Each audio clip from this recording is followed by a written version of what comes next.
Valveekaamerad on kasutusel olnud juba 1920. aastatest alates ning tehnoloogiat täiustati 1940. aastatel. Sellest ajast alates on valvekaamerad olnud osa meie igapäevaelust ja jälgivad kõike, mida me teeme. Politsei uurimistes on valvekaamerad väärtuslikuks vihjeks, sest paljud kurjategijad ei mõtle sellele, kui palju kaameraid neid igal hetkel jälgib. Number 10. 32-aastane Natalie McNally Lurganist Põhja-Iirimaalt avastas 2022 aasta novembris, et on rase. Tema poissõber Steven McCulloch ja nende perekond olid uue ilmakodaniku üle väga õnnelikud. Vaid 6 aega hiljem kadus Natalie ning sellele järgnes üks Põhja-Iirimaa keerulisemaid juhtumeid. Steven ja Natalie kohtusid 2022 aasta suvel tutvumisrakenduses ning said kohe hästi läbi. Steven oli sisulooja ja striimer nimega Vortexaxon 07, kus ta tegi videoid Doctor Who'st ning striimis end videomänge mängimas, näiteks GTA seeriat. Umbes 40 000 tellijaga oli ta hästi teel oma nišis koha loomise poole. Kogu oma lühikese suhte vältel Nataliega jätkas Steven sisu üleslaadimist ja lootis, et ühel päeval toob see piisavalt raha, et uus pere saaks sellest elada. Mõne kuu jooksul said tema kanalist ja otseülekannetest peamised tõendid kuriteo kohta, mida ta üritas varjata. 18. detsembril 2022 käivitas Steven oma YouTube'i kanali ja alustas 6 tunni pikkust otseülekannet, kus ta mängis GTA Vice Cityt, kuid tema vaatajad märkasid, et midagi oli valesti. Tavaliselt suhtles ta oma väikese, kuid lojaalse fännibaasiga, kuid teatud hetkedel ütles ta, et ei saa täna nendega suhelda tehniliste probleemide tõttu. Päev hiljem, 19. detsembril 2022, sai Steven kõne Gardilt, et tema tüdruksõber Natalie oli oma kodus surnuna leitud. See uudis šokeeris Lurgani väikest kogukonda ja algas süüdlase otsing. Vaid mõni tund pärast uurimise algust avastasid uurijad turvakaamera salvestise, kus oli näha kummalist meest kõndimas Natalie kinnisvara poole ja sealt eemale. Kuriteo paigas ei olnud märke võitlusest, mis viitas sellele, et teda ründas tõenäoliselt keegi, keda ta tundis ja usaldas. Stefanist sai nende peamine kahtlusalune, kuid oli üks probleem. Ta oli otseülekandes sel ajal, kui Natalie rünnati. Aga Stefan varjas üht saladust. Digitaalsete tõendite uurijad kontrollisid tema seadmeid ja avastasid, et otseülekanne oli tegelikult 4 päeva varem eelnevalt salvestatud, mis selgitas, miks ta ei saanud oma vaatajaskonnaga suhelda. Selle info põhjal vaatasid uurijad turvakaamera salvestisi uuesti ja mõistsid, et see oli Stefan. Seda kinnitasid tunnistajate ütlused ja asjaolu, et tema telefon oli mitu tundi enne rünnakut olnud passiivne. 23. aasta veebruaris arreteeriti Stefan ja talle esitati süüdistus rünnakus Natalie vastu. Kahjuks Natalie perekonna jaoks ei olnud tee õigluseni sugugi lihtne. Stefani advokaadid esitasid mitu taotlust, et kohtuprotsessi edasi lükata. Lõpuks 26. märtsikuus kogunes vandekohus kohtusse, et asja arutada ja otsus langetada. Veidi rohkem kui 2 tundi pärast seda, kui vandekohus lahkus, naasid nad kohtusaali oma otsusega ning Steven McCulloch mõisteti süüdi oma raseda tüdruksõbra ründamises. 26. aasta juunis mõisteti talle eluaegne vanglakaristus, millest minimaalselt tuleb ära kanda 31 aastat.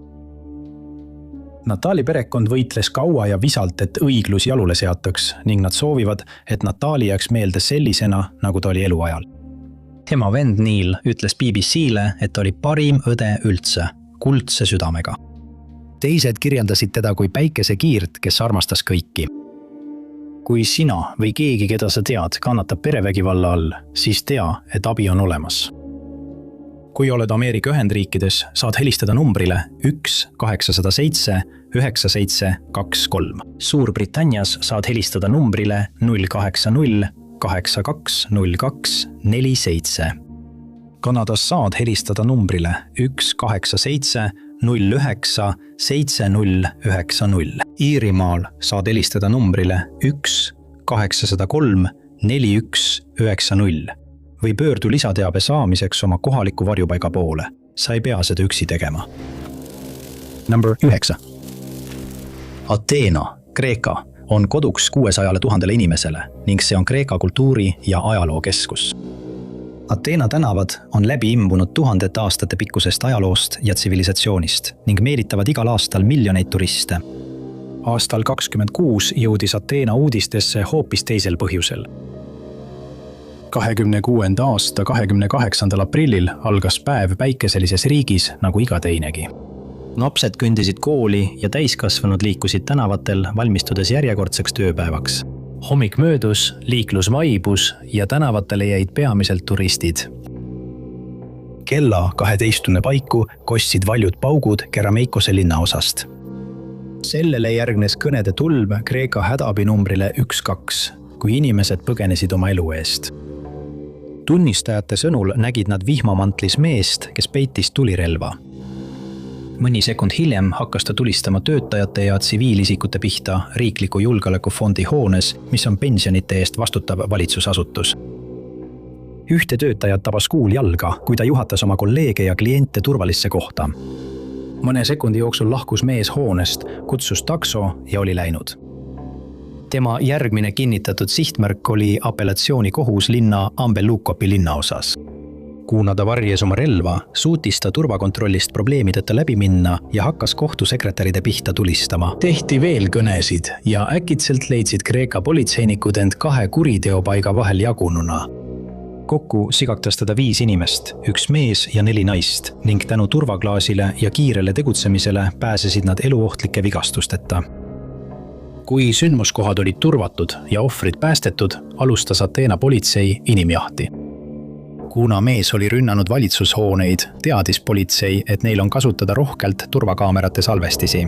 Küberkuritegude uurijad veetsid mitu tundi uurides kogu linna turvakaameraid, et luua kahtlusaluste liikumistest digitaalne jälg. Mõni tund pärast rünnakut jagati meediale pilte ning vihjed hakkasid kiiresti laekuma. Sama õhtu teatas Ateena politsei, et rünnakutega seoses on vahistatud 89-aastane mees. Valvekaamerate salvestised näitasid selgelt, kuidas mees kõndis esimesse hoonesse, enne kui takso peatas ja põgenes. Politsei kasutas vahistamise kindlustamiseks ka tunnistajate ütlusi ja kohtuekspertiisi tõendeid. Pensionäri nime pole meediale avalikustatud ja tema motiiv on endiselt ebaselge. Allikate sõnul viskas mees sündmuskohal ümbrikud maha ja ütles ohvritele, et nemad on tema põhjuseks. See jääb siiski puhtalt spekulatsiooniks. Kuid mõned inimesed Kreekas on arvanud, et madalad pensionimäärad võisid tema rünnakut mõjutada.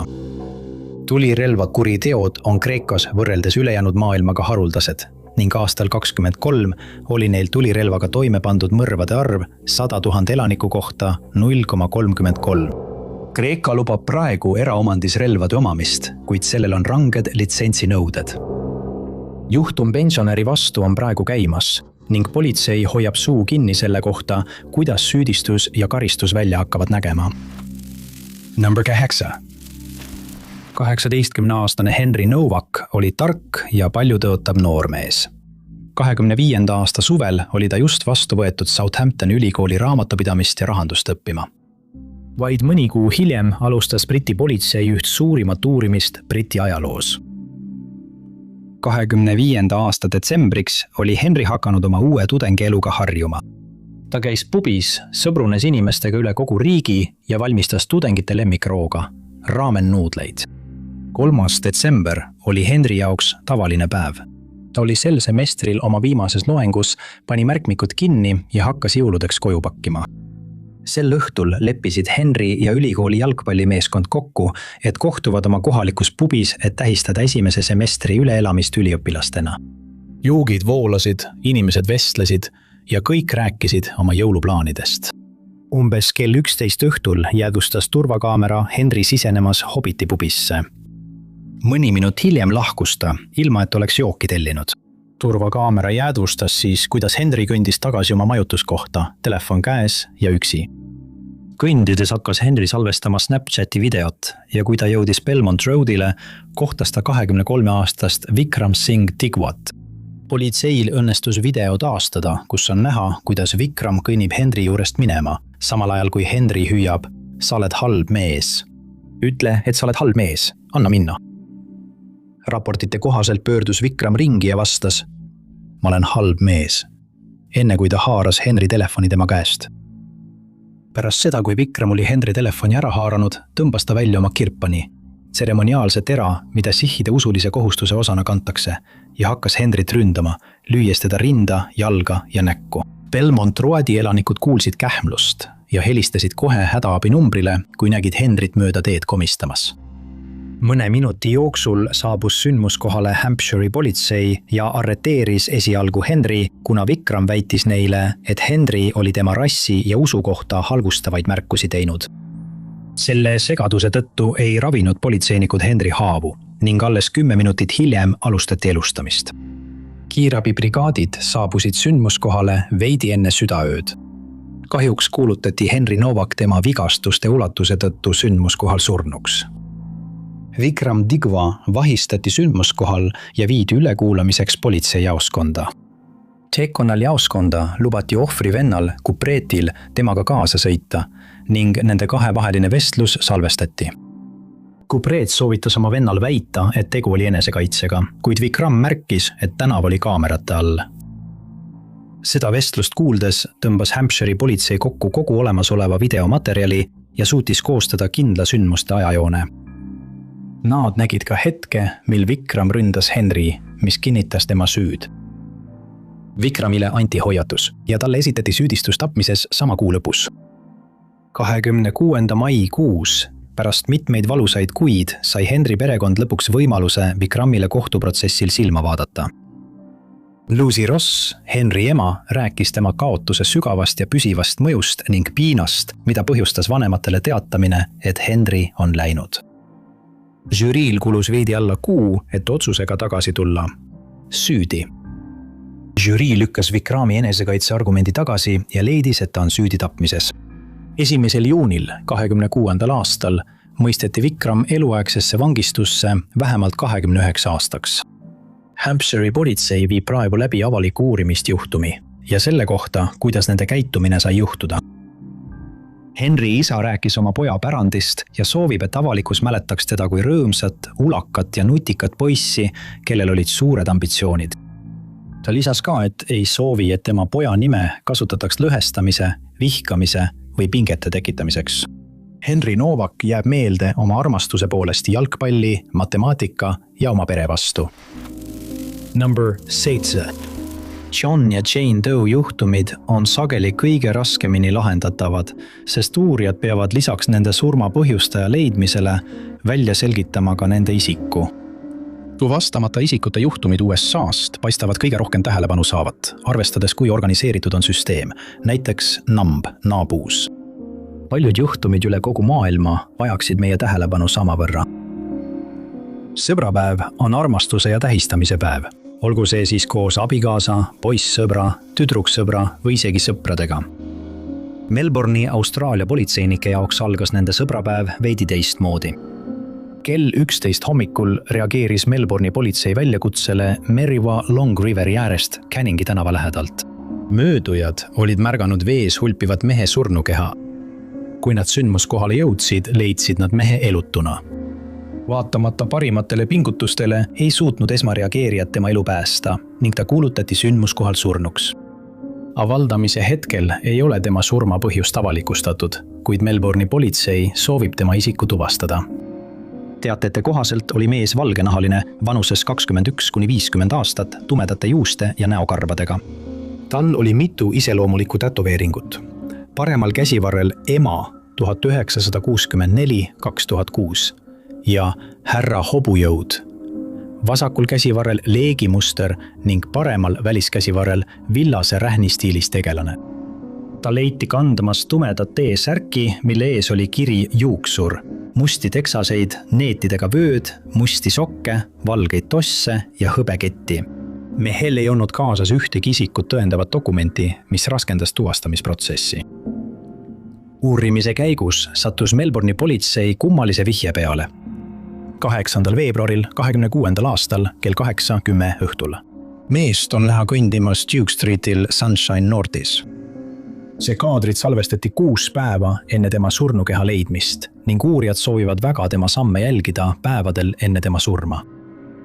Valve kaamera pildid koos digitaalse rekonstrueerimise ja fotodega on meediasse edastatud, kuid seni pole ühtegi jälge leitud. Selles juhtumis on vähe üksikasju, kuna politseil on väga vähe teavet. Tetoveering. Ema tema käsivarrel on võib-olla parim vihje.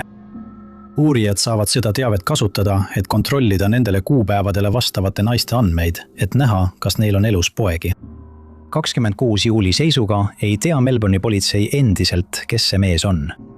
Ta väärib oma nime tagasisaamist ja seda, et ta maetaks koos oma perega vastavalt nende uskumustele.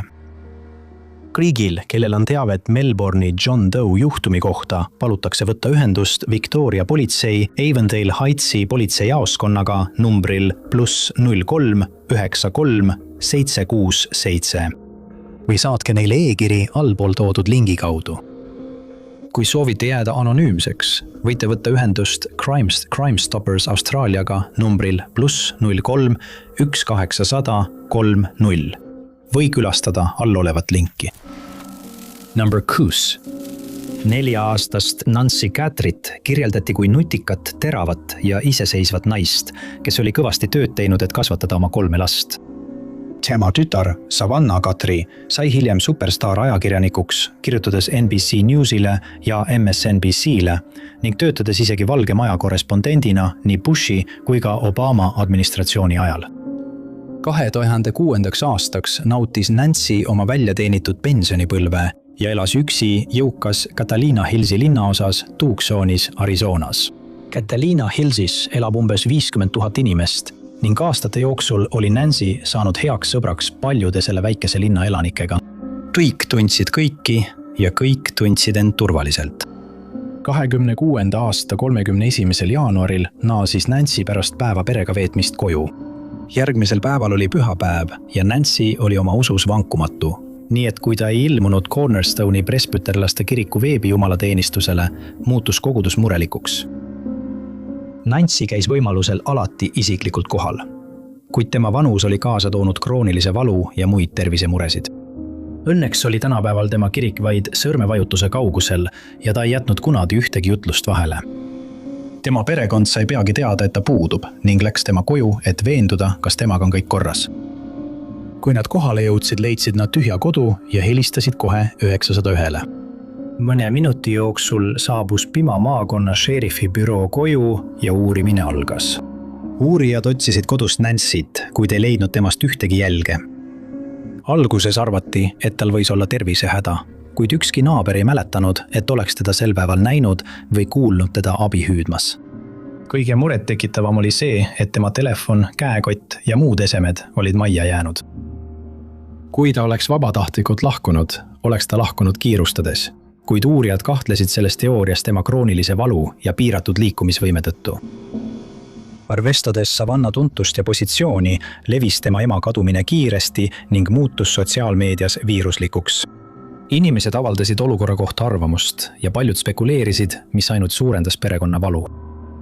Mõni päev pärast uurimise algust liitus FBI otsingutega ning juhtum muutus kadunud isiku juhtumist mõrvajuhtumiks. FBI leidis CCTV kaadrid Nancy kodu turvakaameratest, samuti piirkonna teistest kaameratest. 1. veebruari varahommikul 2026 taastatud kaadritel oli näha meest, kes kandis suusamaski, teisi raskeid rõivaid ja seljakotti. FBI teatas ka, et mehel oli tulirelv vöö vahel. Tundmatu kahtlusalune oli ettevaatlik ja pööras oma näo kaamera eest ära, kuid tal ei õnnestunud oma nägu täielikult varjata. Uurijad analüüsisid ka uudistekanalite ja meediavideoid, kuna nende kaamerad olid jäädvustanud olulise vihje. Mõnes kaadris oli näha punast jälge, mis lookles Nancy esiuksest eemale. See videomaterjal koos turvakaamera salvestisega mehest anti meediale avalikustamiseks. Mõni päev pärast Nancy kadumist sai tema perekond mitu lunarahanõuet. Ühes kirjas nõuti tema vabastamise eest mitu miljonit $, täpsustades, et raha tuleks saata krüptovaluutas. Selle aasta juunis jõudis FBI järeldusele, et lunarahanõuded olid võltsitud. Petturite halb katse juhtumist kasu lõigata ja perekonna valu enda kasuks ära kasutada. Hoolimata turvakaamera salvestistest ning muudest fotodest ja videotest ei ole Nancy juhtumis endiselt ühtegi vihjet. võimude arvates viidi ta jõuga minema, kuid kes ta viis ja miks on siiani mõistatus. Nancy perekond loodab, et ta saab turvaliselt tagasi oma pere juurde, kuhu ta kuulub. Kõigil, kellel on teavet, palutakse võtta ühendust detektiiv Regina Manzanedoga Piima maakonna šerifi büroost numbril 52 035 1460, viidates juhtumi numbrile 260 201 080 või FBI Phoenixi kontoriga numbril 623 4619 või internetis aadressil tips.fbi.gov. Number 5. 26-aastane Sally Grace Contarino lendas juunis 26. Nevadase, et täita oma unistus. Sally, pärit algselt Melbourne'ist Austraaliast, oli mitu kuud töötanud, et maksta kinni oma sooloreis Ameerika Ühendriikidesse, kus ta plaanis reisida läbi California ja Nevada. Vaid päev enne seda, kui ta pidi koju lendama, kadus ta ära ning nüüd töötavad uurijad selle nimel, et teda leida. Juunikuu alguses lendas Sally oma kodust Ameerika Ühendriikidesse, et alustada oma sooloreisi. Kõik oli täpselt nii, nagu ta oli lootnud ja ta oli seda reisi juba mõnda aega oodanud. Kui ta maandus, saatis ta sõpradele ja perele sõnumi, et anda teada, et temaga on kõik korras. Ta alustas oma teekonda Californias, peatus kõigis kuulsates kohtades ja saatis perele hulgaliselt pilte. Kui ta seal lõpetas, liikus ta edasi Nevadasse, täpsemalt Las Vegasesse, maailma mänguväljakule. 19. juunil, 2 päeva enne kojulendu, saatis ta oma sõpradele sõnumi. Ma hakkan kohe Lone Mountainile matkama, siis lähen koju tagasi. Homme lendan tagasi.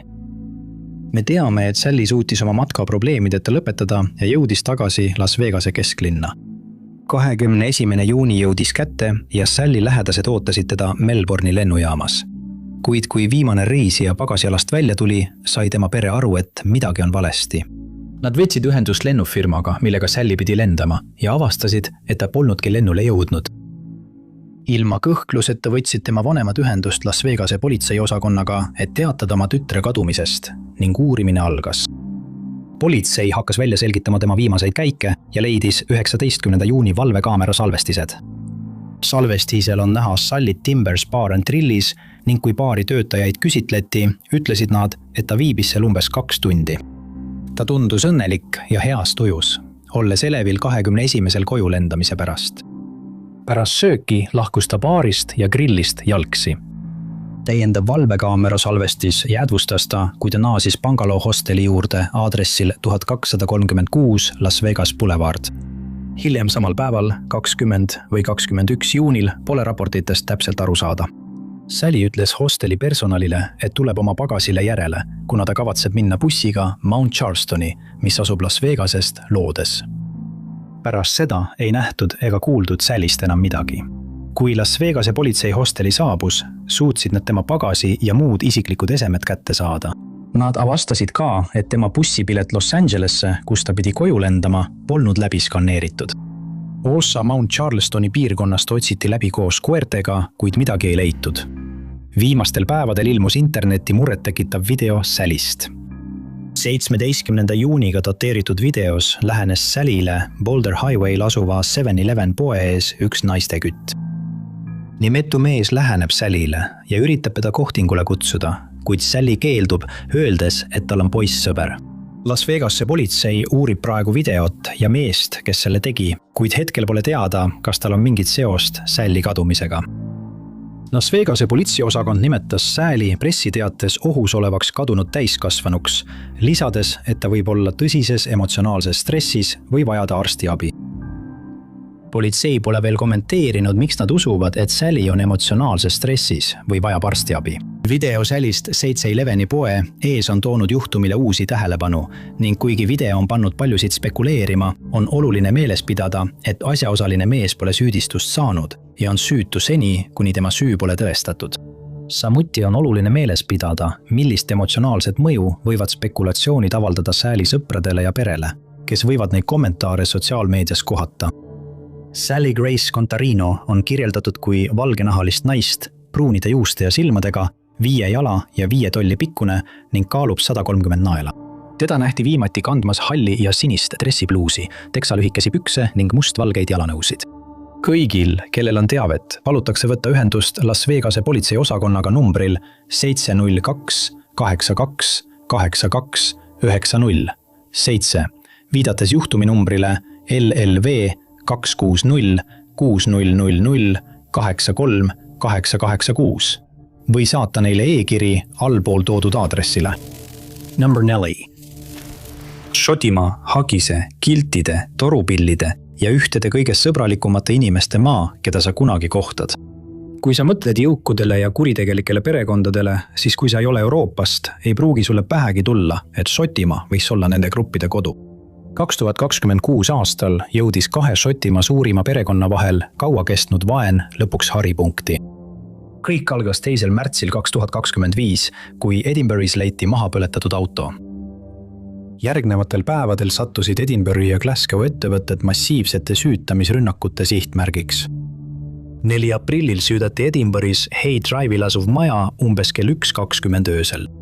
Tuli oli nii raevukas, et levis ka naabermajale. Õnneks suutsid tuletõrjujad tulekahju kustutada ja keegi ei saanud tõsiselt viga. Järgmise kuu jooksul sihtisid iga päev kodusid, ettevõtteid ja autosid 2 riigi suurimat kuritegelikku jõuku. Danieli perekond ja Leoni perekond. 22 mail muutus vägivald veelgi hullemaks, kui 55 aastast meest rünnati tema kodus Glasgow's. Tunnistajad meenutasid, et nägid 4 või 5 meest mustast Range Roverist välja hüppamas, et rünnakut alustada, enne kui nad minema sõitsid. Šoti politsei teadis, et nad peavad rünnakut kontrolli alla saama. Seega käivitasid nad operatsiooni Portulish. Uriimise käigus leidsid nad CCTV kaadrid, mis näitasid 3 meest kodusid süütamas nii Glasgow's kui ka Edinburgh'is. 2025 aasta lõpus arreteeriti 3 meest. 21-aastane Marshall O'Hara, 22-aastane Fraser Stewart ja 21-aastane Aidan McLaughlin seoses 2 linna vahel toimunud rünnakutega. Prokurörid ütlesid kohtule, et neil on uksekella kaameratest CCTV kaadrid, mis näitavad, kuidas 3 meest valasid bensiini kirjakasti ja süütasid selle. See kolmik oli 1 10-test, kes arreteeriti Šotimaad haaranud vaenu tõttu. O'Hara ja Stewart said 7 aastat ja 6 kuud vangistust. Samas kui McLaughlin sai vaid 3 aastat, kuna oli juba osa karistusest ära kandnud. Oma kohtuotsuses ütles kohtunik. Nagu ma teile ütlesin, kui te end süüdi tunnistasite, ei aksepteeri avalikkus seda gangsterlust. Perede vaheline vaen on praeguseks vaibunud, kuid politsei ootab järgmist puhkemist. Number 3. 2026 aasta 21 mail sai politsei Ho Chi Minhi linnas Vietnamis kõne väikesest restoranist. Restoranis viibinud inimesed helistasid, et teatada mõrvast, mis toimus nende silme all. 24 tunni jooksul lahendas Ho Chi Minhi linna politseiosakond juhtumi tänu turvakaameratele. Veidi enne kella 10 õhtul saadeti politsei Ho Chi Minhi linna sagivatele tänavatele väikesesse tagasihoidliku restorani. Kui nad kohale jõudsid, leidsid nad 24-aastase austraallase Lorenzo Lamalu surnukeha. Alguses tundus, et Lorenzo viibis Vietnamis turistina, kuid mida rohkem politsei tema kohta teada sai, seda selgemaks juhtum muutus. Oma kodumaal Austraalias oli noor austraallane tõusmas allilma ridades. Teatatud andmetel usub politsei, et nende surnu Lorenzo oli väidetavalt Coconut kartelli kõrge positsiooniga liige. Kuritegelikus ühenduses, mis koosneb peamiselt Vaikse ookeani piirkonna meestest, Vaikse ookeani saartelastest, samoalastest ja teistest. Nime ennast oli kunagi kasutatud Vaikse ookeani saarte elanike vastu solvanguna, kuid nüüd oli jõuk selle endale tagasi võtnud. Kohtuekspertiisi meeskonnad said sündmuskohal töötada ning uurimise alguses avastasid nad kiiresti, et tänav, kus kuritegu toime pandi, oli täis turvakaameraid. 21 mai salvestised võeti välja ja vaid mõne minutiga oli juhtum lahendatud. Kaadrid salvestistest näitavad 2 meest, kes künnivad restorani juures Lorenzole lähemale. Kui nad lähenesid, pistid nad käed taskusse, tõmbasid välja tulirelva ja ründasid teda seal, kus ta istus. Tänu ulatuslikule turvakaamerate salvestisele kulus vahistamiseks vaid 72 tundi. 27-aastane Va, keda peetakse tulistajaks, ja 23-aastane Taff ja Steve arreteeriti ja neile esitati süüdistus seoses selle juhtumiga. Uriimine 2 mehe suhtes jätkub, kusjuures üks neist tunnistas, et ta palgati mõrva sooritama. Number 2. 85-aastast Chris Bagzariani kirjeldati kui lahket härrasmeest, kes armastas oma perekonda ja kogukonda. Chris oli aastaid varem lõseks jäänud ja elas üksi oma Sydney kodus.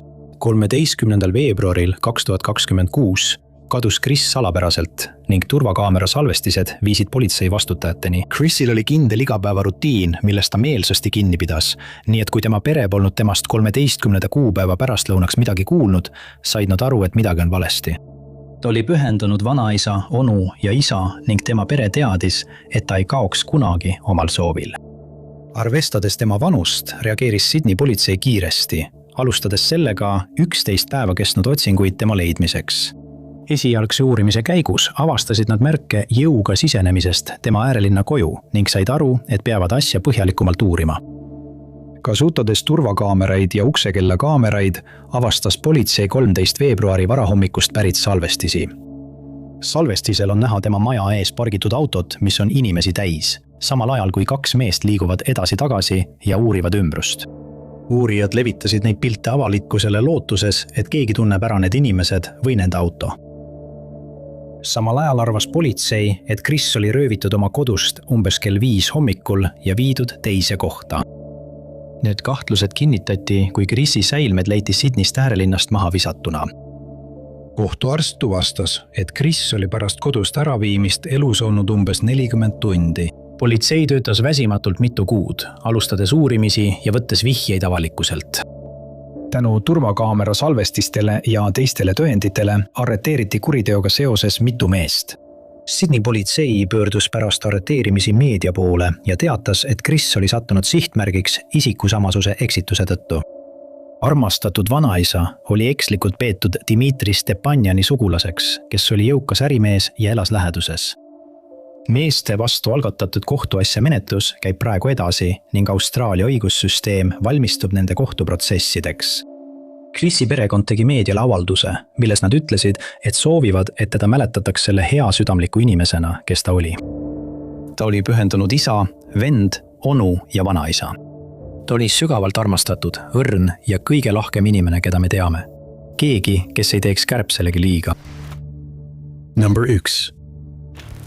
6-aastane Natalia Villalobos oli oma kodumaal Kolumbias tuntud modell ja mõjutaja. Tal oli Facebookis, Instagramis ja TikTokis kogunenud mitu tuhat jälgijat ning ta oli oma haaret veelgi laiendamas. 3. või 4. juuni paiku, allikad erinevad, oli Natalia broneerinud toa luksuslikus kortermajas Bogotas, Kolumbia pealinnas 14 ööks. Esimesed 13 ööd möödusid probleemideta. Natalia lahkus oma korterist, et käia koosolekutel, õhtusöökidel ja linna avastamas.